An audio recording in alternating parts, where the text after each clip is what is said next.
इसे कहते हैं औरा। ये है भोजपुरी के सुपरस्टार खेसारी लाल।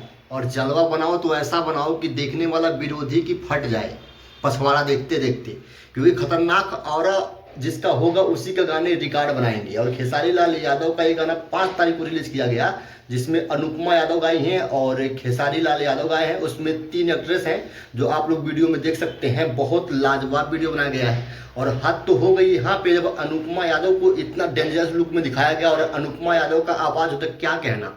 दोस्तों खेसारी लाल यादव और अनुपमा यादव का आवाज जहाँ पे आए तहाँ पे और शोर ना हो, तांडव ना हो, रिकॉर्ड ना बनाए तो ऐसा कभी हो ही नहीं सकता। ऐसा क्यों?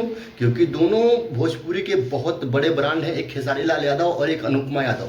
तो इन दोनों का गाना जब आया, यानी कि 5 जनवरी को रिलीज किया गया, जहां पावर स्टार पवन सिंह का बर्थडे था उसी के दिन पे रिलीज किया गया। और पवन सिंह का भी गाना रिलीज किया गया, जो नेक्स्ट वीडियो में बताऊंगा कौन सा गाना था पावर स्टार पवन सिंह का, जो कि आप लोगों ने सुने होंगे।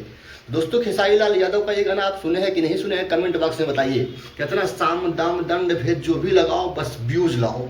और खेसारी लाल यादव ने उस वीडियो में वही किया है। एडिटिंग इतना ज़बरदस्त हुई है कि उस गाने पे वीडियो देखने के बाद यार एक अलग सी फीलिंग हो रही है। इस वीडियो में कितने पैसे खर्च किए गए होंगे, जो एडिटर होगा, कैमरामैन होगा और मेकअप मैन होगा, जो भी होगा भाई ब्रांड है वो गाना। ब्रांड है यार, ब्रांड है जिसका तारीफ नहीं किया जा सकता, नहीं किया जा सकता। जितना तारीफ करो उतना कम है। आप लोग उस गाने को सुने थे थान, जो लिंक डिस्क्रिप्शन में है।